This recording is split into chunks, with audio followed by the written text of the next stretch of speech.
Oke, hari ini saya akan mengkhotbahkan, saya kasih judul Jangan Menganggur. Mari kita lihat di dalam Matius. Matius pasal yang ke-20, kita akan melihat dari ayat yang pertama sampai ayat yang ke-16. Matius pasal yang ke-20, ayat pertama sampai ayat yang ke-16. Adapun hal kerajaan sorga sama seperti seorang tuan rumah yang pagi-pagi benar keluar mencari pekerja-pekerja untuk kebun anggurnya. Tuan rumah mencari pekerja untuk kebun anggur. Setelah ia sepakat dengan pekerja-pekerja itu mengenai upah sedinar sehari, ia menyuruh mereka ke kebun anggurnya. Saya sambil baca, sambil jelasin supaya kita irit waktu. Perhatikan di dalam pendahuluan bagian ayat ini adalah pendahuluan yang tidak biasa. Hal kerajaan sorga sama seperti seorang tuan rumah, pagi-pagi benar, jogging, masuk akal. Tuan rumah, pagi-pagi benar, tai chi, masuk akal. Tuan rumah cari karyawan pagi-pagi, tidak masuk akal. Seorang tuan, seorang yang sudah memiliki sesuatu, seorang yang sudah kaya, tidak mungkin dia yang pergi cari karyawan, apalagi ke pasar. Ke pasar urusan wanita, ke pasar urusan pekerja-pekerja dan mandor-mandor dan semua karyawan bawahan dia bisa suruh karena dia seorang yang memiliki atau pemilik. Tetapi heran di sini, seorang tuan bangun pagi-pagi bukan jogging, bukan tai chi, tetapi mencari pekerja. Di dalam bagian ini kita menemukan satu rahasia yang sangat penting, apa yang Yesus mau sampaikan di dalam peristiwa ini. Di dalam peristiwa ini sedang mau menonjolkan bahwa Tuhan yang memilih.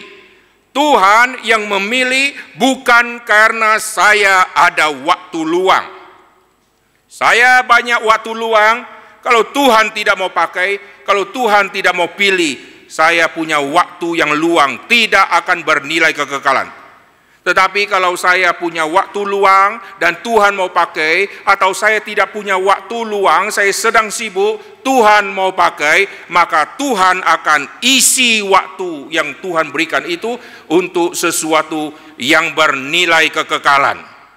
Saudara coba review selama 1 minggu yang terakhir, atau 1 bulan yang terakhir, atau berpuluh-puluh tahun yang terakhir ini, titik hidup saya sejak berapa puluh tahun yang lalu sampai hari ini, manakah yang sangat berkesan dan bernilai kekal? Coba catat di satu buku, list dengan kasih nomor. Nomor 1 apa? Nomor 2 apa? Saudara mau tahu selama berpuluh tahun hidup yang ada nilai kekekalan terlalu sedikit. Mungkin 1 lembar halaman pun tidak sampai. Atau jangan-jangan 1 baris pun susah. Mikir-mikir, file not found. Tidak ditemukan. Loading sudah lama. Kasih makan kucing, potong rumput. Potong rumput, bangun tidur, ke pasar-pasar, pulang, lalu bolak-balik. Apa ya yang saya lakukan yang bernilai di dalam kekekalan? Akhirnya 1 baris pun susah. Kenapa? Karena terlalu banyak orang Kristen yang menganggur. Jikalau saya dibesarkan diam satu keluarga, dari SD, SMP, SMA, saya disekolahkan untuk nanti saya bisa lulus dari SMA, untuk melanjutkan kuliah, supaya salah satunya saya bisa berdikari untuk mendapatkan keuangan melalui pekerjaan.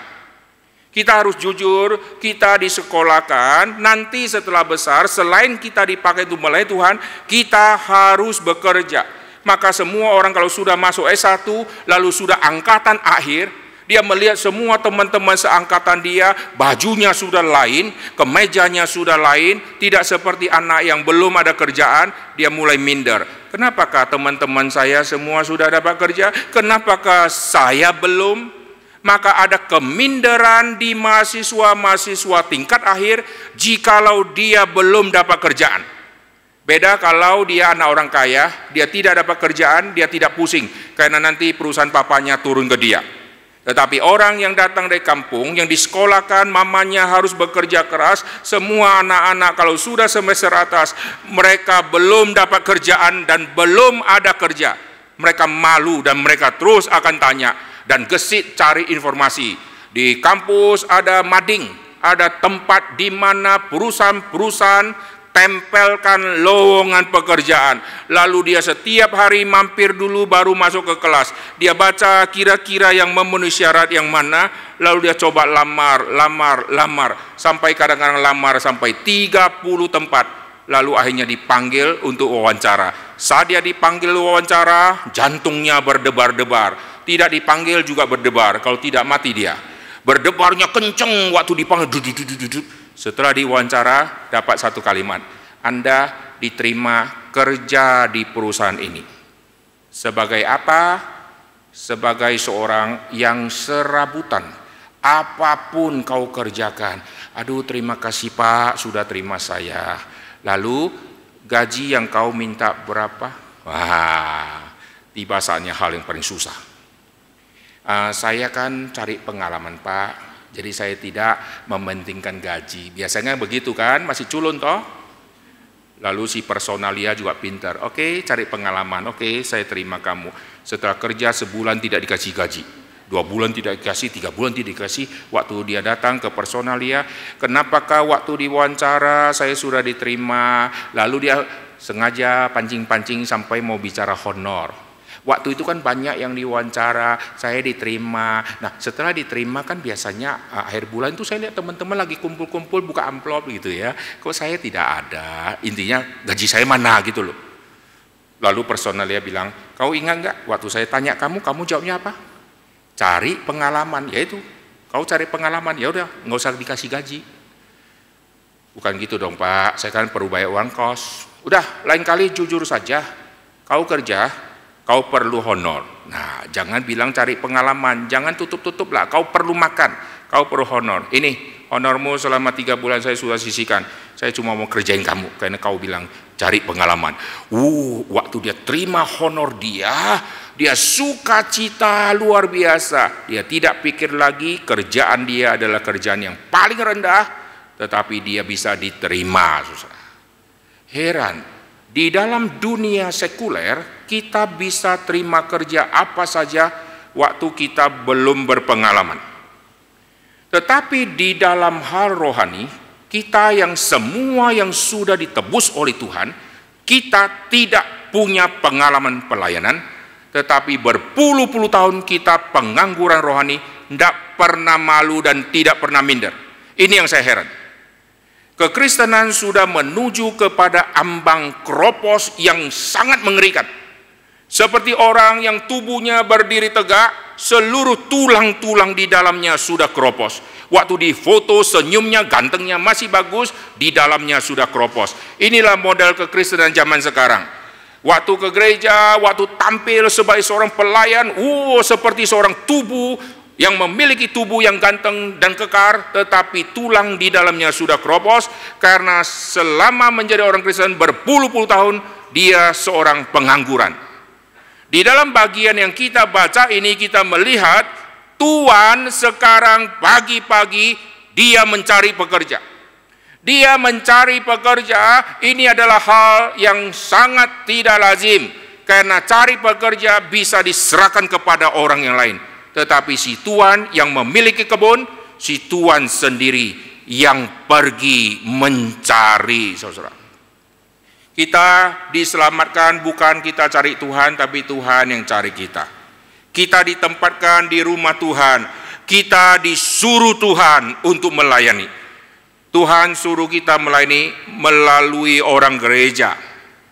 Kalau Tuhan yang langsung telepon, matilah kita. Halo, ini dari surga, langsung mati, saudara. Maka Tuhan memakai orang gereja, memakai pendeta, memakai majelis untuk kontak jemaatnya. Ibu, Ibu bisa nggak kalau kami jadwalkan untuk pelayanan minggu depan? Aduh, jangan saya. Kalau bukan ibu siapa? Itu loh suami saya. Nah, masih mending ya tunjuknya suami ya. Si suami bilang, jangan saya, anak saya. Jadi kita sering oper-operan, saudara ya. Kayak lari estafet. Oper. Setelah semua sudah selesai dioper, kami semua nggak bisa. Kebetulan hari itu kami keluar kota, ya keterlaluan, sudah oper, akhirnya semua keluar kota. Jadi siapa yang layani? Ya tunjuk itu, yang itu lebih bisa, kasih dia saja. Oke, satu kali dia lolos, kali berikutnya telepon masuk lagi. Bisa pelayanan bulan depan, kita ada acara besar, alasan keluar lagi. Dan berpuluh-puluh tahun tidak mau melayani, dan status adalah pengangguran rohani, tetapi tidak minder. Heran. Coba dicek seluruh jemaat Tuhan yang hadir, siapa yang belum pernah melayani? Lebih dari 80% nanti saudara akan menemukan orang-orang itu. Lalu 80% diantaranya ada orang yang baru Kristen, ada orang yang sejak dari muda sudah Kristen, tetapi datang ke gereja hanya datang, duduk, dengar, pulang. Lalu tidak pernah terlibat apa-apa, sedangkan di dunia kantor, dia terlibat luar biasa berprestasi, omsetnya besar luar biasa, tapi di gereja tidak menghasilkan apa-apa dan tidak malu. Inilah orang Kristen. Mari kita lanjutkan, lihat pasal ke-20 tadi. Nah, waktu si tuan ini pagi-pagi dia mencari pekerja untuk kebun anggurnya, lalu dia menemukan. Nah, di pagi-pagi sudah ada orang standby, saudara. Oh, luar biasa, jam pagi itu jam harusnya tidur dulu, jangan bangun terlalu pagi. Banyak gereja waktu mulai buka online, orang tua mulai komplain satu-satu. Kenapa yang sekolah minggu kok dikasih yang paling pagi? Anak saya susah bangun pagi. Sebetulnya bukan anaknya, dia yang mau bangun siang. Lalu pakai nama anaknya untuk menipu gereja Tuhan. Lalu anak saya tidak bisa bangun pagi, maka anak saya tidak bisa hadir. Coba kalau jamnya diganti siang. Begitu kita ganti siang, nanti dia alasan kesiangan. Lu maunya jam berapa? Emangnya guru sekolah minggu lebih cocok datang ke rumahmu, tunggu anakmu bangun, lalu sekolah minggu selesai lalu pulang. Minggu depan datang lagi, kalau bangun jam 1, sekolah minggu jam 1 gitu. Dia harus ikut aturan. Banyak orang kalau untuk hal di luar gereja, jam berapapun dia bisa, saudara. Sekolah jam 7.30 harus sudah masuk. Anak-anak semua dibangunkan. Saya tidak pernah lihat ibu-ibu demo di sekolah. Kenapa jam sekolah kok jam 7.30? Anak saya bangunnya jam 9. Coba silakan demo. Saya mau lihat kira-kira respon sekolah itu apa. Sekolah bilang, nyala engkau. Tapi kalau ke gereja, ibu itu demo. Wah, majelis gemeter. Kayaknya kita harus pikirkan baik-baik demi domba-domba Tuhan. Gereja sering diperalat oleh jemaat Tuhan, sehingga jemaat Tuhan ingin egonya dipuaskan. Lalu kalau buat acara kena siang, wah, anak sekolah minggu pulangnya siang, aduh gereja, nanti anak-anak mati kelaparan di gereja, malu, siapkan makanan. Kasih roti, kasih susu, kasih vitamin misalnya ya. Pokoknya dia harus ada makan. Coba lihat 21. Jam dia putar film, kena jam makan malam. Adakah pemilik 21 siapkan makanan? KKR regional, anak-anak datang dari sekolah belum makan dia. Kita siapkan makanan, akhirnya mubazir, buang makanan yang kelebihan. Janjinya datang 2.000, ternyata 200. Sisanya bagi satpam, tukang becak semua, bawa pulang. Akhirnya uang Tuhan mubazir.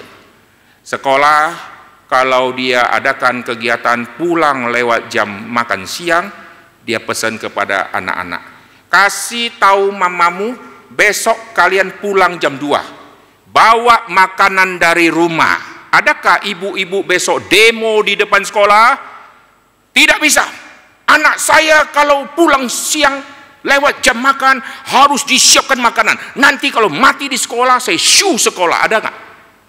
Orang tua kuai-kuai. Masak untuk anak, taruh di tempat makan, kasih air minum, lalu kasih uang jajan lagi. Kalau kurang, belanja. Tapi kalau gereja, disiapkan semua. Saudara lihat ya, gereja sudah menjadi satu tempat yang dituntut untuk memuaskan diri dari orang-orang yang tidak beres. Tetapi orang yang tidak beres tadi, kalau ke sekolah, semua diem. Tidak berani protes ke sekolah. Jam pagi, anak diantar. Anak pulang sore, anak disiapkan makan siang. Lalu orang tua setiap bulan bayar lagi uang sekolah yang naik harga terus. Heran, setiap tahun anak dibayar naik terus. Anak yang sama pergi ke sekolah minggu. Dari dulu persemuanya 5.000. Tuhan Yesus sama dari dulu, sekarang, dan akan datang. Dan mata uangnya juga sama. Goceng, sampai kematian memisahkan kita.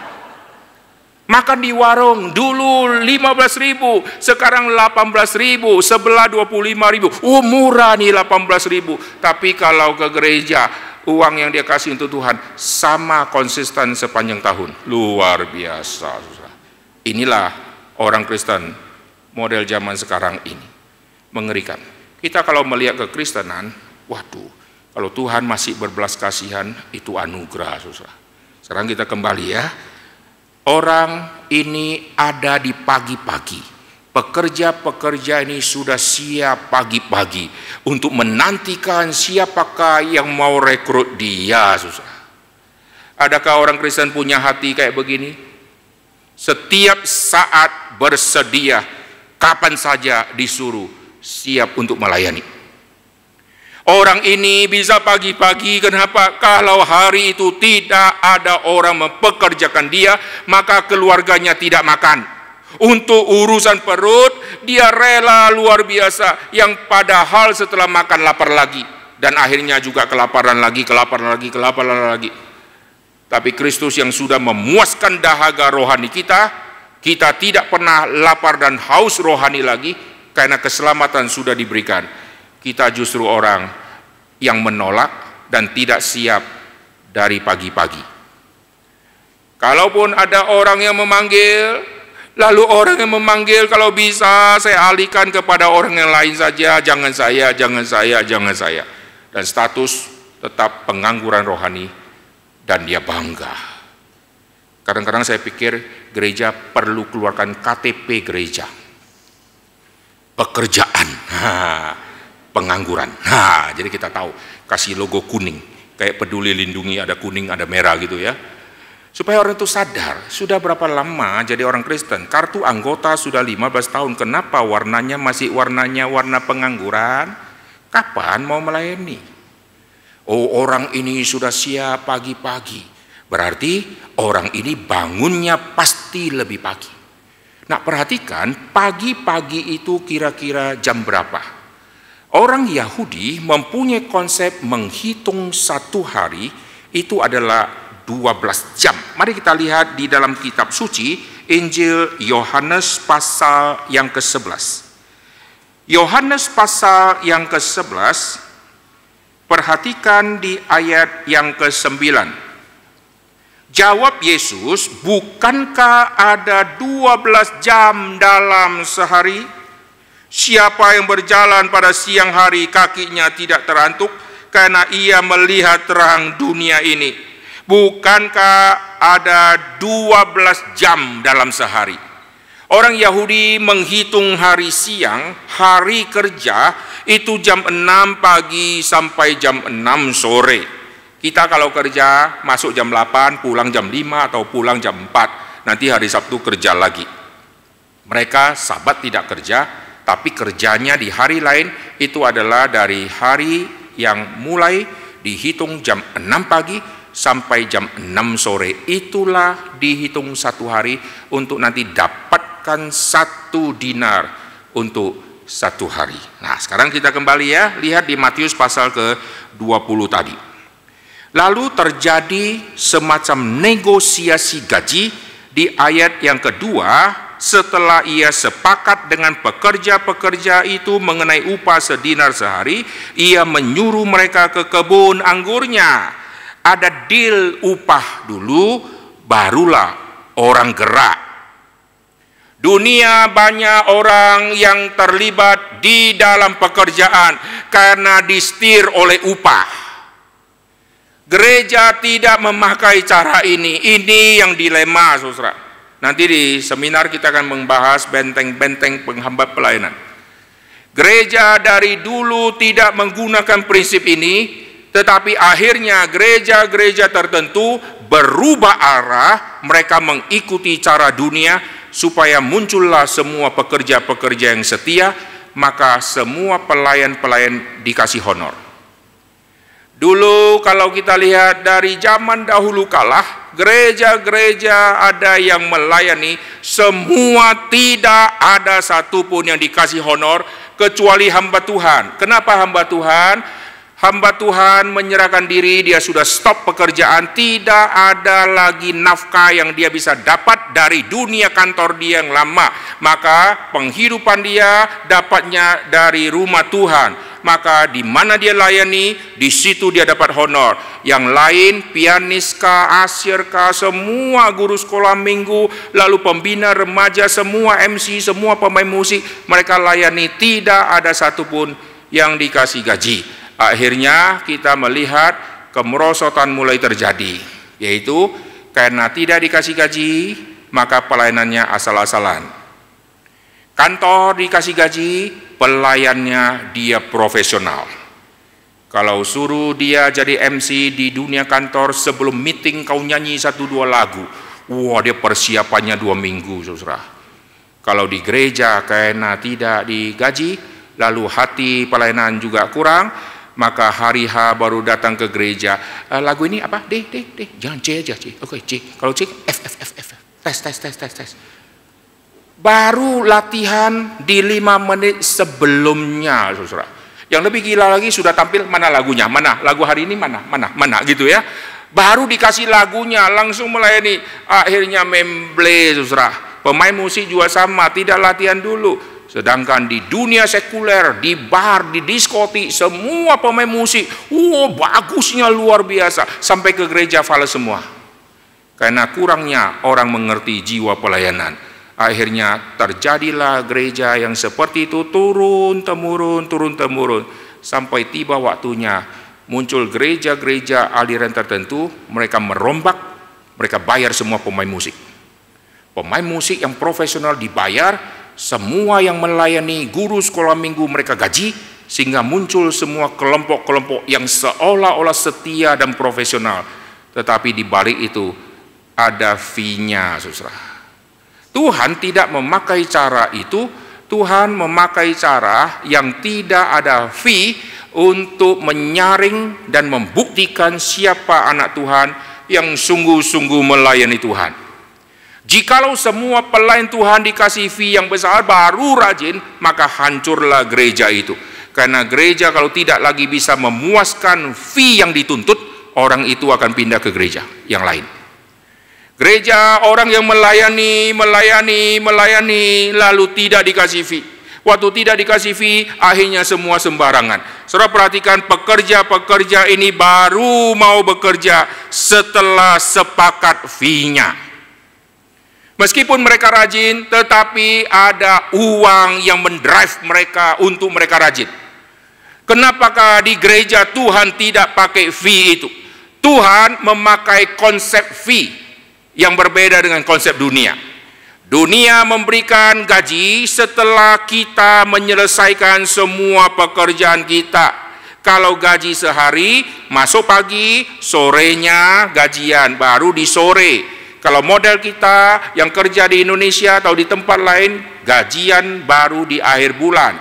Tanggal 1 kerja dulu, tanggal 2 kerja dulu, tanggal 15 sudah sambil berdoa, uang simpanan mau habis. Minggu ketiga itu sudah mulai doa puasa, karena lumbung sudah habis. Bulan terakhir, muka sudah pucat tapi berseri-seri, karena sebentar lagi amplop datang. Akhirnya bulan terakhir ada penghidupan, ada kebangkitan terjadi. Bulan minggu terakhir maksudnya ya. Kalau minggu ketiga itu saat kematian. Minggu keempat saat kebangkitan. Jadi setiap bulan mati bangkit, mati bangkit, mati bangkit. Cara Tuhan lain. Tuhan kasihnya di depan, saudara. Wah, kalau perusahaan kasih gajinya di depan, karyawan kabur semua. Coba mulai hari ini ya, saudara punya karyawan 1000 orang atau 100 orang, kasih gajinya di tanggal 1, tanggal 3 semua pulang kampung. Saudara bilang, waduh nyesel gua kasih di depan. Kenapa kasih di akhir? Untuk mengikat dia tidak kabur. Lu pasti akhir bulan lu datang, karena uangnya masih di tangan saya. Tetapi cara Tuhan lain, Tuhan kasih fee-nya di depan. Sebelum saya bisa melayani, Tuhan sudah membayar dengan lunas di depan. Setelah bayar lunas di depan, Tuhan kasih hidup yang kekal yang nanti akan diterima di sana. Dan inilah ujian yang sangat besar yang Tuhan berikan kepada orang percaya. Kau sudah dapat fee, tapi fee-nya tidak bisa kau gunakan hari ini. Kau tidak bisa belanjakan. Ini seperti voucher. Kau sudah pegang surat kepastian masuk surga, tetapi belum ke surga, gitu kan? Belum bisa masuk keluar, kau masih di bumi, kau masih ada panas terik matahari, kau masih bisa berkeringat, kau masih bisa lapar, tetapi kau pasti nanti akan masuk ke sana yang tidak pernah akan lapar lagi. Saat itulah Tuhan kasih panggilan, maukah kau melayani? Masih berani tanya, fee-nya berapa ya Tuhan? Tuhan bilang, lu mau berapa? 1 dinar. Lu mau 1 dinar tapi mau neraka? Atau mau masuk surga tanpa dinar-dinar, tanpa emas perak? Atau lu mau emas perak tapi tidak ada keselamatan? Oh, kita sudah diselamatkan, ini sudah melampaui semua, tetapi masih menantikan fee. Kalau ada fee, saya profesional. Kalau tidak ada fee, saya tidak profesional. Maka kadang-kadang saya lihat mental pelayan Tuhan di gereja, ampun saudara. Orang-orang yang seperti mental-mental yang ampun-ampun, karena tidak mengerti fee sudah dibayar di depan. Fee yang sudah dibayar di depan melampaui semua, saudara ya. Sekarang kita kembali, ini yang kelompok yang pertama yang sudah diterima masuk kerja. Mari kita lihat nanti muncul kelompok yang kedua. Di ayat yang ketiga, kira-kira pukul 9 pagi, ia keluar pula dan dilihatnya ada lagi orang-orang lain menganggur di pasar. Oh, setelah lewat 3 jam bekerja, jam 6 mulai dihitung, lalu sekarang jam 9, sudah 3 jam lewat. Oh, masih ada pekerja-pekerja yang belum diterima di pagi, mereka masih standby. Oh, mungkin dia telat bangun sehingga tidak diterima di pagi-pagi. Saya tidak tahu, Alkitab tidak catat. Sekarang kenapa masih ada yang jam 9? Karena orang-orang kalau rekrut yang jam 9 susah hitungnya. 1 dinar untuk 12 jam, lalu dipotong sini, potong sana. Lebih baik tunggu besok sajalah. Nah, orang yang sudah tunggu sampai jam 9 tetap tidak mau pulang dan siap kapan saja dia diterima, dia akan oke. Saudara perhatikan, nanti setelah dari grup pertama masuk ke grup kedua, tidak ada negosiasi harga. Coba kita lihat. Di ayat yang ketiga tadi, mereka ini masih menganggur. Katanya kepada mereka, ayat 4, pergi jugalah kamu ke kebun anggurku dan apa yang pantas akan kuberikan kepadamu. Dan mereka pun pergi, tidak lagi mengharapkan angka. Kenapa?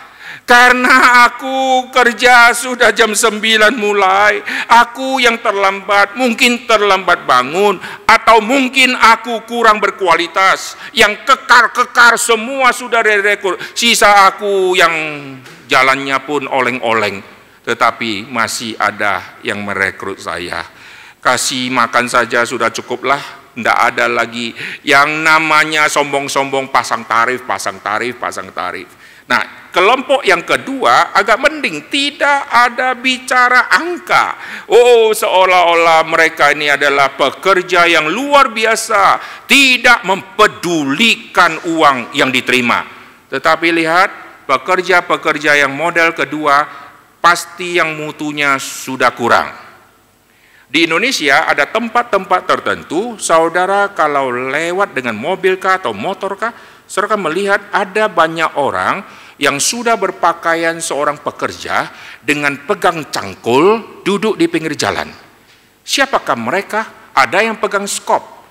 Kalau ada truk yang akan berangkat, yang bawa pasir kah, bawa batu kah, akan berangkat ke tempat proyek, kadang-kadang dia akan berhenti, dia akan rekrut semua pekerja-pekerja yang sudah siap di pinggir jalan, ayo naik.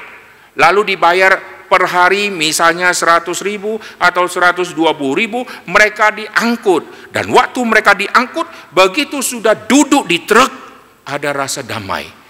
Hari ini saya dapat makan, istri saya bisa makan, anak saya bisa makan, saudara. Nah, waktu orang itu berhentikan truknya, begitu banyak orang yang sedang duduk, pasti dia milih. Enggak mungkin dia pilih, ada orang yang duduknya sudah begini, lu naik. Naik pun perlu diangkat, saudara. Wah, orang kayak begini pacul 2 kali masuk ICU. Saya lebih mahal gantikan uang ICU-nya, saudara. Maka dia akan pilih yang anak muda, yang kekar. You naik, you naik, you naik, you naik, you naik. Semua dia pilih yang kekar-kekar. Lalu yang kurang kekar dibiarkan. Nanti truk berikutnya datang, ya daripada tidak ada pekerja, dipilih lagi yang lebih baik di antara yang kurang baik. Coba bayangkan, nanti sudah agak siang, maka sisalah semua yang susah dijelaskan, saudara. Saya tahu sendiri ya. Akhirnya udah, you masuk. Begitu dipilih, kamu masuk, wih dia mau nangis. Terima kasih masih mau memilih saya yang tidak laku ini. Ini sudah jam 9, mengapa kamu masih menganggur? Berarti orang yang lewat yang membutuhkan pekerja tidak ngeh bahwa ini bisa bekerja. Ini mungkin sudah seorang yang bangunnya telat, atau kurang berkualitas, tapi masih mau kerja. Tapi siapa yang berbelas kasihan mau rekrut orang gini? Si tuan yang rekrut. Coba kita lihat. Si tuan ini merekrut, lalu dia utus untuk pergi bekerja, gabung dengan kelompok yang pagi di kebun yang sama. Lalu kita lihat ayat ke-5. Kira-kira pukul 12, pukul 3, ia keluar pula melakukan hal yang sama. Sekarang tampaklah kebodohan si tuan, gitu ya. Kalau pagi-pagi dia cari karyawan, oke, nggak rugi. Jam 9 dia sudah mulai rugi. Jam 12 lebih rugi lagi. Karena ngapain rekrut orang di jam 12? Begitu sampai panas, istirahat dulu lah. Apalagi kalau Indonesia, jam 12 masukin karyawan. Dia bilang jam istirahat saya jam 12 sampai jam 1. Setengah mati kita tunggu dia. Lalu jam 12 dia ambil karyawan. Jam 3 dia juga ambil karyawan. Ngapain? Lebih baik tunggu besok, dapat yang fresh, yang pagi-pagi sudah bangun, ini tenaganya fresh, saya masih bisa tunjuk-tunjuk yang terbaik. Sekarang sudah jam 12, sudah pasti sisa-sisa. Saudara kalau pergi ke pasar, beli sayur, dan pasar itu buka jam 5 pagi, saudara coba belanja jam 2. Kangkungnya sudah kayak ilalang, udah berubah semua ya. Saudara beli terongnya sudah kayak cabai, saking kecilnya, yang besar-besar sudah habis, saudara.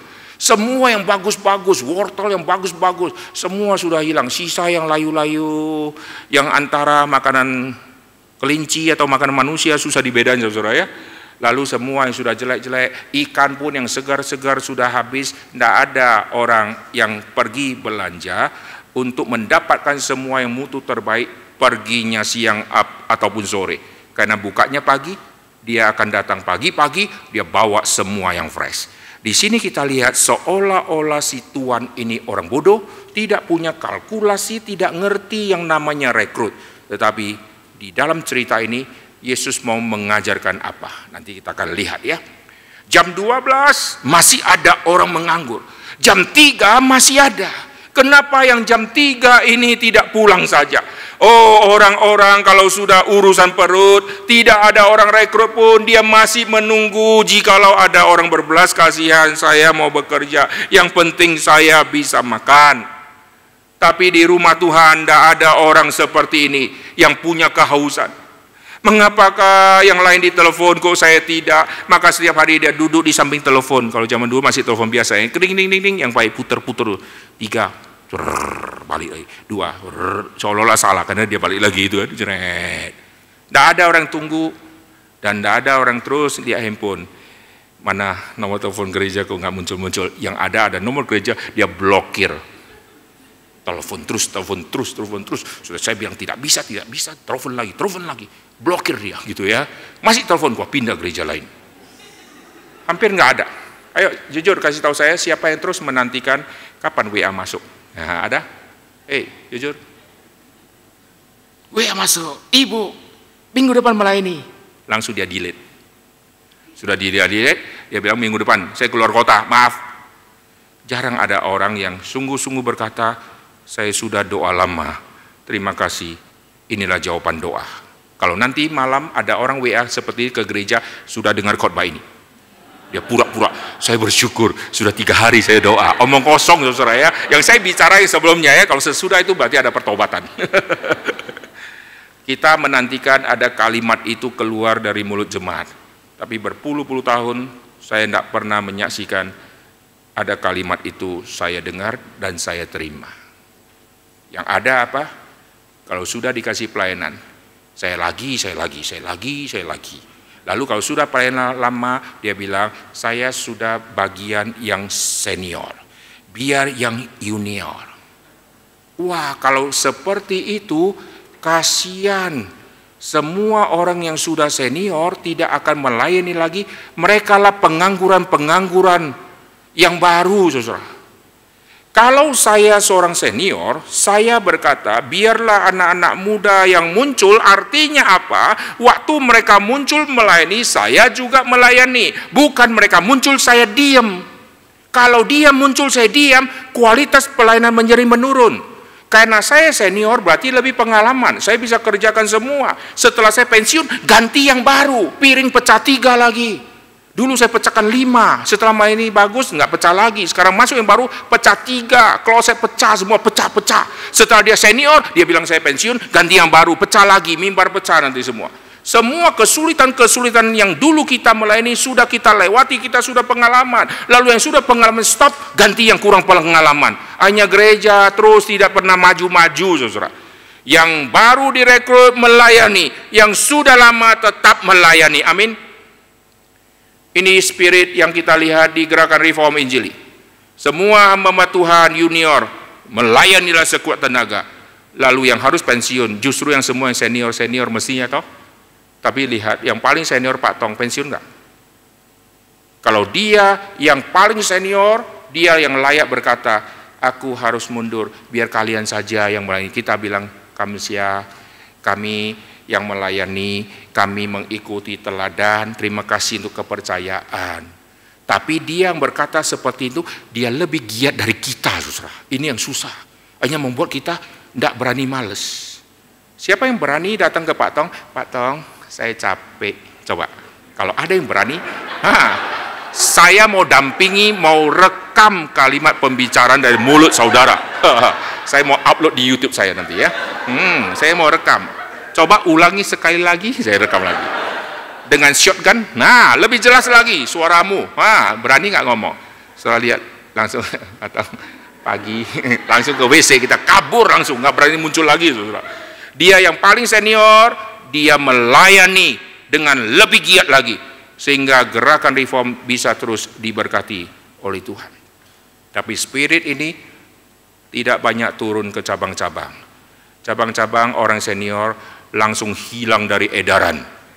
Yang junior yang melayani. Mestinya yang junior melayani, yang senior melayani, sama-sama melayani. Maka rumah Tuhan akan penuh dengan pekerja-pekerja Tuhan. Kalau sudah penuh dengan pekerja, kita mau buka pos PI terlalu gampang. Karena pekerja sudah banyak. Saudara bilang, kita ngapain sih semua melayani? Kalau semua jadi pelayanan, semua yang melayani, siapa yang dilayani? Itu kalimat yang paling bodoh di dalam alam semesta, saudara ya.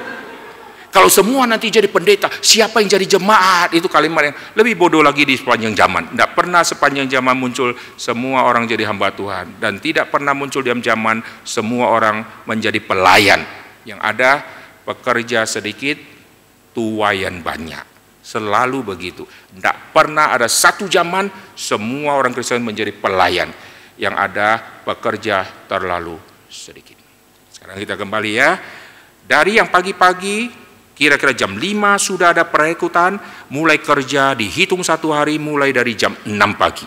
Jam 6 pagi masuk, wah dia bekerja saudara. Yang jam 9 masuk, dia juga bekerja. Yang jam 12 masuk, dia juga bekerja. Yang jam 3 masuk, dia juga bekerja. Sekarang saya tanya, siapakah yang paling berbahagia di dalam semua pekerja itu? Mana yang lebih berbahagia? Yang masuk jam berapa? Jam 3, jam 12, jam 9, jam pagi? Jawabannya semua berbahagia, susah. Contoh, saya pekerja yang jam 6. Saya sudah kerja, begitu kerja baru sadar, sampai sore pasti tidak kelar. Terlalu luas kebun anggur ini. Setelah kerja, ayo kita harus maksimalkan, kita harus cepat garap ini. Jam 9 muncul 20 orang baru misalnya. Senang tidak? Yang jam 6 senang tidak? Aduh puji Tuhan, ada yang datang bantu. Saya tidak gaji dia, tapi Tuhan yang gaji dia. Lalu pekerjaan saya menjadi lebih ringan, karena muncul 20 pekerja baru. Jelas? Wah, saya bersuka cita. Waktu saya bersuka cita, kerja-kerja. Aduh, 20 orang masih kurang. Kita harus kerja lebih giat lagi. Jam 12 masuk lagi 15 orang. Senang tidak? Wih, setiap kali masuk orang baru. Yang jam 6, kamsia. Aduh, kerjaan saya ada yang bantu lagi. Masuk lagi nanti yang jam 3. Nanti lagi, masuk lagi ada yang jam 5. Lalu semua yang masuk-masuk menghibur yang masuk pagi. Sekarang, kalau saya yang jam 9. Saya waktu masuk jam 9, waduh saya lihat ladang begitu besar. Saya terhibur, karena 3 jam sebelum ini, sudah ada orang yang sudah panen berapa pokok. Sekarang saya masuk, saya lanjutin pokok atau pohon yang berikutnya. Setelah kerja, aduh tidak sanggup saya kerjakan ini, terlalu banyak. Jam 12 masuk, maka yang jam 9 terhibur, ada tim yang baru yang masuk, dan ada tim yang lama sudah ada. Maka saya bisa tanya tim yang lama, minta pengantar kepada dia, minta sesuatu pencerahan dari dia, lalu masuk lagi kita menjadi satu tim, betul nggak? Lalu masuk lagi yang jam 3, oh yang jam 9 bersuka cita. Saya dapat kawan lagi, masuk lagi yang jam 5, oh dia bersuka cita. Sekarang kalau saya pekerja yang jam 12, sama. Waktu saya masuk, wah setengah hari sudah ada pekerja yang sudah sibuk-sibuk. Dan mereka kasihan, ada yang sudah lelah. Mungkin kakinya ada yang sudah injak batu dan luka. Maka saya masuk, saya masih segar. Saya akan berkata, kalian tidak usah terlalu forsir, kalian sudah terlalu lelah, biar kami kerja saja. Nanti kalau matahari sudah tidak terlalu terik, kalian kerja lebih giat. Biar kami yang tanggung, karena kami masuknya di siang hari. Kami masih fresh. Wah, yang jam 9 kamsia atas pengertiannya. Lalu yang datang pagi, kamsia untuk pengertiannya, kita tetap kerja sebisa kita. Loh, semua kerja. Masuk yang jam 3, yang jam 12 bilang kamsia masih ada pekerja. Maka semua pekerja yang masuk di jam berapa saja, kalau jiwanya jiwa yang mengerti anugerah, dia akan penuh dengan kamsia. Nyatanya apa? Nyatanya terjadinya lain. Mari kita lihat. Matius pasal yang ke-20 ini, Yesus memaparkan kebobrokan di dalam dunia pelayan-pelayan Tuhan. Matius pasal yang ke-20, tadi setelah jam 3, ayat ke-6, jam 5, dia keluar lagi. Dia mendapati orang-orang lain di ayat ke-6, lalu katanya kepada mereka, mengapa kamu menganggur saja di sini sepanjang hari? Oh, orang ini tetap tidak mau pulang, saudara. Wah, saya terharu. Karena perhitungan 1 hari akan berakhir di jam 6 sore. Sisa 1 jam percuma lu tetap ada di sini. Mending lu pulang bisa bantu istri ngepel. Ngapain lu tetap di sini? Mereka masih menunggu biar kalau ada orang berbelas kasihan, saya masih bisa pulang bawa uang dan masih bisa untuk makan keluarga. Wah, si tuan ini merekrut juga yang jam 5. Bayangkan yang jam 5 mau kerja apa sih? Begitu sampai ke kebun, upacara perkenalan gitu ya. Prosesi perkenalan. Namamu siapa? Oh ya, setelah selesai jam 6, teng gajian gitu kan. Wah, baru masuk. Lalu lihat, lalu tanya, ini sudah belum, ini sudah belum, apa yang harus kerja? Bicara saja sudah habis 15 menit. Lalu setelah itu gajian. Kira-kira dapatnya apa? Mungkin setandan anggur, saudara ya. Kau kerja cuma berapa jam? 1 jam. Lalu perkenalan sudah 15 menit. Belum lagi yang lain-lain. Udah, hadiahmu 1 tandan. Tidak akan dikasih upah yang besar. Tapi heran, Tuhan yang merekrut, Tuhan yang memberikan upah. Semua orang yang Tuhan rekrut, Tuhan akan berikan upah tambahan. Nah, ini menarik, saudara. Cara Tuhan kasih upah di depan. Lalu ada upah tambahan di belakang. Maka Paulus berkata, selain dia bisa masuk diam kerajaan sorga, mahkota kebenaran telah tersedia bagiku. Ada upah tambahan. Kita dapat upah hidup yang kekal, tapi ada upah tambahan di belakang. Sekarang yang pekerja bagaimana? Pekerja ini mungkin pikir ya paling saya pulang dikasih 1 tandan anggur, atau ucapan terima kasih sudah berbagian gitu ya, atau voucher belanja. Oh, mungkin dia pikirnya tidak mungkin dikasih besar. Ternyata si tuan ini berbelas kasihan, si tuan ini menghargai orang seperti ini. Apa yang ada di dalam orang yang masuk jam 5? Kegigihan dia menantikan, masih ada peluang, masih ada kesempatan, meskipun sisa 1 jam, saya tetap mau melayani. Orang ini Tuhan hargai luar biasa. Kebanyakan orang kalau sudah tua, pakai alasan, saya sudah tidak kuat jalan. Besok-besok kita ketemu di mall, kok bisa jalan, Bu? Saya sudah tidak bisa. Saya kalau duduk ya, ini pinggang sakit. Tapi di rumah, drakornya sudah 100 episode. Bisa dia. Heran. Saya ini ya, mata ya, kalau suruh baca Alkitab ya, aduh sakit. Tapi jawab WA terus dia. Rajin di grup jawab WA. Posting. Loh, matamu kok bagus? Oh, karena di WA saya bisa besarkan fontnya. Ya udah, kalau di WA bisa, pakailah Alkitab yang gede gini. Kalau kurang gede, cetak lagi yang 1 lantai. Bacalah itu. Kenapa yang WA dia punya akal, lalu kadang pakai mikroskop atau pakai handphone, lalu dia install apps yang perbesar. Bisa, semua bisa. Tapi kalau sudah alasan, semua alasan dia pakai. Ada orang yang sudah sakit parah, saya tidak ada gunanya lagi. Kata dokter sisa 2 hari. Kok jatuh melulu?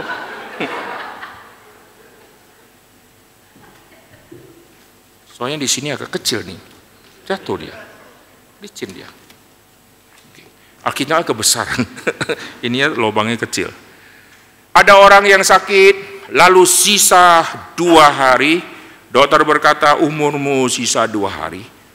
Lalu dia terus nangis, tidak menghasilkan apa-apa, dan terus berontak, terus marah, dan tidak habis-habis. Sayang sekali.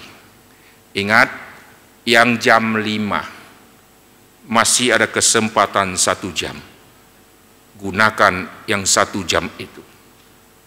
Kalau Tuhan masih mau terima aku masih mau.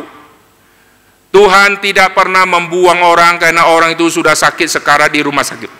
Tuhan bisa memakai orang di detik-detik terakhir untuk menjadi pekerja Tuhan. Banyak orang yang sudah sakit, dia sudah pasrah menunggu saja mati. Tapi ada orang yang mengerti anugerah Tuhan, sisa berapa jam, itulah waktu yang dia pakai untuk memenangkan orang-orang yang dia ketemu di dalam rumah sakit. Wah, orang itu kalau sejam kemudian akhirnya meninggal, dia pulang dengan bersuka cita, karena sebelum mati, Tuhan masih kasih dia kesempatan untuk memenangkan jiwa. Itu anugerah besar. Sekarang kita akan melihat, setelah semua yang sudah kerja, lalu sekarang dikasih upah. Waktu dikasih upah, yang jam 5 dikasih duluan, sengaja yang masuk pagi dikasih terakhir, untuk kita melihat respons yang terakhir. Yang terakhir itu adalah yang masuk paling pagi, yang itu yang dijanjikan 1 dinar. Nah, lalu perhatikan, kalau saya yang ada di jam 6 pagi, saya akan dapat 1 dinar. Maka saya perhatikan, yang gajian yang dipanggil adalah yang jam 5. Maka saya intip-intip, berapa yang dikasih? Yang dikasih 1 dinar. Wow, kalau yang jam 5 1 dinar, saya berapa puluh dinar ini kan? Langsung berpikir kan, karena matematika kan jalan toh. Dari kecil kan kita pintar matematika toh. 1 tambah 1 berapa gitu kan? Wah, kalau dia dikasih 1, maka nanti yang masuk jam 3, jam 12, itu pasti lebih tinggi daripada yang jam 5. Kalau lebih tinggi, saya yang jam 6. Saya paling tinggi di antara semua. Setelah itu, yang gajian sekarang jam 3. Wah, 1 dinar juga. Oke, kalau mereka 1 dinar, mungkin minimal saya 2 dinar lah. Lalu yang jam 12, 1 dinar juga. Yang jam 9, 1 juga. Yang jam 6 tetap 1. Sekarang saya tanya, yang jam 6 rugi atau tidak? Yang jam 6 rugi tidak? Yang jam 6 dari awal sudah sepakat 1 dinar. Maka kalau dikasih 1 dinar, dia tidak rugi, kecuali dia dipotong, maka dia boleh marah. Dia tidak dipotong, dia 1 dinar, tetapi dia marah. Bodohnya luar biasa orang ini. Dia sudah kerja, waktu dikasih upah, dikasih yang sesuai dengan perjanjian, dia mestinya berterima kasih tidak habis-habis. Kenapa? Karena dia kerjanya 1 dinar, tetapi dia sudah dibantu oleh orang yang jam 9, jam 12, jam 3, dan yang jam 5. Lalu Tuhan tetap kasih dia 1 dinar, dan Tuhan harus keluarkan banyak dinar untuk orang-orang yang masuk di jam yang berbeda, demi untuk semua bisa jalan dengan baik, dan yang jam 6 pagi-pagi itu bisa tidak usah terlalu berat di dalam dia bekerja. Tapi Alkitab catat apa? Yang jam 6 yang banyak komplain. Ini catatan di dalam sejarah pelayanan yang saudara akan lihat. Nanti yang paling banyak kukwai-kukwai itu orang-orang senior. Mereka-mereka yang dulunya sudah melayani, yang model-model yang jam 6, itu yang paling kukwai. Tapi bukan berarti di sini orangnya gitu ya. Tapi saudara bisa melihat di dalam gereja muncul orang-orang seperti itu. Lalu orang-orang seperti itu merasa dialah orang yang dijanjikan. Dialah orang yang layak mendapatkan penghormatan lebih daripada yang lain. Tetapi waktu si Tuhan kasih gaji, sengaja diputar untuk menonjolkan, lihat respons dari semua pekerja. Jadi melayani saja orang itu sudah kita anggap bagus. Tetapi di dalam bagian ini, lihat akhir dari pelayanan yang dia lakukan. Menilai seseorang jangan melihat dia sedang aktif, saudara. Setelah dia sudah aktif, setelah semua selesai, nah disitulah semua tanduk-tanduk mulai keluar. Disitulah semua cakar-cakar, kuku-kuku yang tajam mulai keluar semua. Dia mulai lakukan apa? Kita bisa lihat dari semua yang dia katakan dan yang dia lakukan. Maka yang masuk jam 6, meskipun kau adalah orang dianugerahi pertama, tapi engkaulah orang yang paling gagal di antara semua. Yang semua ini merasa anugerah Tuhan. Lalu yang masuk yang paling pagi, dia paling cerewet. Nanti orang kedua yang cerewet juga, pasti yang jam 9. Karena semua orang merasa dirinya yang paling senior. Di dalam pelayanan tidak ada yang namanya mana yang lebih senior, mana yang tidak. Senior atau tidak itu adalah pembagian dari cara dunia melihat. Di dalam Alkitab memakai kata kita anak-anak Allah. Tidak ada anak-anak Allah level 1, anak-anak Allah level 2, anak-anak Allah level 3. Sekolah minggu ada bagi kelas karena berdasarkan umur, bukan berdasarkan senior. Anak kalau udah umur 12, dia harus dimasukkan ke kelompok umur 12. Kalau dia dimasukkan ke umur batita, ya dia senior. karena umurnya di situ. Tetapi dia harus dipindahkan. Jadi waktu dia dipindahkan bukan karena dia senior, karena umurnya dan daya tangkapnya. Lalu batita kalau sudah melewati masanya, bukan dia senior, karena umurnya dia harus pindah ke kelasnya. Begitu pindah ke kelasnya, jadi junior dia di situ.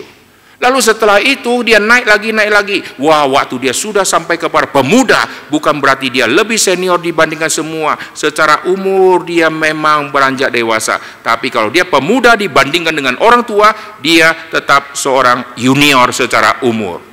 Di dalam kekristenan, Tuhan menyebut orang percaya sebagai anak-anak Allah. Dan semua anak ini melayani di dalam rumah Tuhan. Di dalam rumah Tuhan ada yang lebih duluan melayani. Tetapi status kita semua adalah anak Allah. Amin. Kalau kita semua status adalah anak, maka semua anak mempunyai porsi masing-masing di dalam rumah Tuhan. Oleh sebab itu semua anak-anak Tuhan harus melayani di dalam rumah Tuhan. Kalau kita punya anak sebanyak ini di dalam rumah kita, lalu semua sudah dikasih makan oleh papa dan mama, semua sudah disiapkan kamar mandi, disiapkan tempat tidur, lalu selama tinggal bersama papa dan mama, tidak pernah ngepel, tidak pernah cuci WC, tidak pernah cuci piring, tidak pernah ambil jemuran, papa dan mama terus kasih makan. Kira-kira papa dan mama rasanya apa? Benar-benar ini anakku, anak kos. Itu pun tidak bayar ke papa dan mama. Tinggal di rumah, tetapi statusnya memang disebut anak, tidak melayani sama sekali. Demikianlah orang tua yang melihat anak-anak di rumahnya di zaman sekarang. Banyak anak-anak di rumah kayak anggap rumah itu kos. Cuci piring enggak, ambil baju enggak, setrika enggak. Pokoknya semua tidak. Yang kerja mama, papa, kalau ada uang sewa pembantu yang kerja, anak tidak lakukan apapun. Lalu sampai ke rumah Tuhan, apalagi rumah sendiri saja tidak mau melayani, rumah Tuhan dia mau melayani. Ada satu jemaat konseling sama saya, Pak, anak saya Pak itu munafik. Oh, masa mama bilang anak munafik? Anak saya itu munafik. Di gereja dia bisa aktif melayani. Jadi pengurus, jadi panitia, jadi ini rajin. Dia bisa susun kursi. Tahu tidak Pak, di rumah susun kursi pun tidak pernah dia. Pel pun tidak pernah. Makanan yang jatuh di lantai ambil pun tidak mau. Saya ambilin Pak. WC sikat pun tidak. Jemuran ambil pun tidak. Tapi kalau di gereja rajinnya luar biasa. Anak saya munafik Pak di gereja. Gimana ya Pak? Di rumah tidak lakukan apa-apa, di gereja dia lakukan. Menurut saudara bagus nggak orang seperti ini? Di gereja dia rajin, pasti ada sesuatu yang membuat dia jadi rajin. Apakah keselamatan yang dia terima membuat dia rajin? Saya tanda tanya besar. Mungkin yang membuat dia rajin karena ada pacarnya yang dia incar di situ. Maka dia menjadi rajin. Tunggu kalau pacarnya diambil orang lain. Nah, kita akan lihat ya. Kembali ke habitat dia seperti di rumah, malasnya luar biasa. Dan mamanya bilang, Pak, anak saya hampir tidak bisa bangun pagi.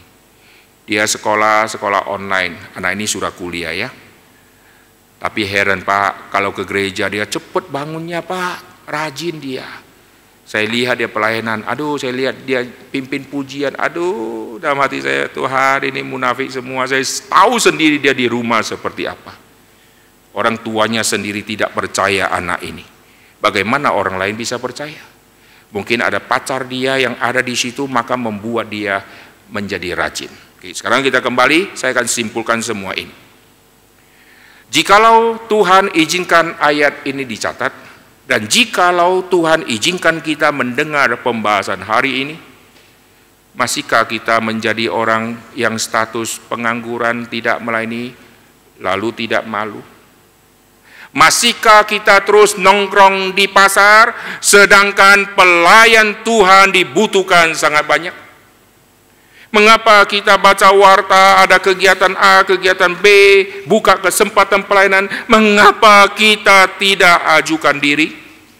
Mengapa kita di kampus melihat tempat mading, tempat lowongan-lowongan ditempel? Mengapa kita buka online tempat cari kerja yang membutuhkan pekerjaan? Mengapa kita telepon teman-teman, kamu kerja di mana? Masih ada lowongan tuh, saya tidak.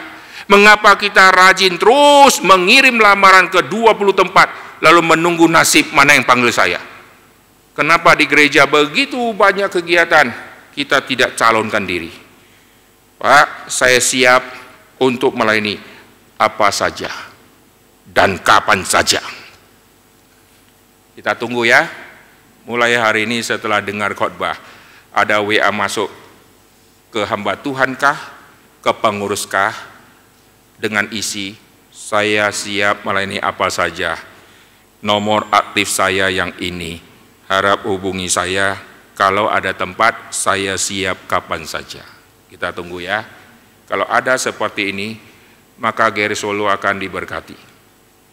Saya belum menemukan ini di gereja-gereja, termasuk gereja di tempat saya. Kami hamba Tuhan kalau mau ucapkan kekecewaan, kami sangat kecewa melihat model pelayan-pelayan. Kenapa? Karena anugerah sudah diterima, tapi tidak tahu anugerah yang diterima terlalu mahal. Semua masih santai-santai. Pekerjaan Tuhan kenapa tidak bisa cepat maju? Karena dihambat oleh pelayan-pelayan. Pelayan-pelayan yang menghambat, mengapa bisa seperti ini? Tunggu nanti seminar. Yang tidak hadir, saudara menyesal. Kalau tidak percaya, hadirilah. Nanti kita akan lanjutkan untuk membahas benteng-benteng penghambat pelayanan. Oke, khotbah hari ini saya akan akhiri, biar setiap kita dipakai oleh Tuhan. Dan saya rindu suatu saat kalau kita ketemu lagi, saudara sudah menjadi pelayan. Amin. Calonkan diri. Jadi asyirkah, kolektankah, pianiskah, guru sekolah minggu-kah. Tapi di Reform orang yang melayani diharapkan yang menjadi anggota dulu, supaya saudara mengerti semua doktrin Reform, lalu saudara mau melayani di gereja Reform, sehingga saudara melayani dengan pengertian yang benar. Maka gereja Tuhan akan bertumbuh. Mari kita berdoa. Bapa di dalam surga, kami berterima kasih untuk firman Tuhan yang sudah kami dengarkan. Kami berterima kasih untuk anugerah Tuhan dan pertolongan Tuhan yang Tuhan terus berikan kepada kami. Dan Tuhan yang terus menanti setiap anak-anak Tuhan untuk berbalik dan mengingat pekerjaan Tuhan. Dan Tuhan terus memberikan waktu tenggang untuk setiap anak Tuhan yang sudah lama pengangguran. Tuhan mengizinkan gereja terus tambah besar dengan banyaknya kegiatan yang sepanjang hari, sepanjang bulan, sepanjang tahun terus bertambah-tambah. Supaya anak-anak Tuhan bisa ada wadah juga untuk melayani. Tapi seringkali pelayan-pelayan Tuhan terlalu sedikit. Sehingga orang gereja harus memohon kepada anggota jemaat untuk ayo terlibat di dalam pelayanan. Tuhan, ampunilah kami anak-anak Tuhan. Kami yang sudah mendapatkan upah hidup yang kekal di awal sebelum kami bisa melayani. Tapi kami masih menunggu dan kami masih terlalu lambat. Ampunilah kami ya Tuhan, dan pakailah kami. Beri kepada kami kesempatan sekali lagi untuk kami melayani di dalam rumah Tuhan. Dengar doa kami. Dalam nama Tuhan Yesus kami berdoa. Amin.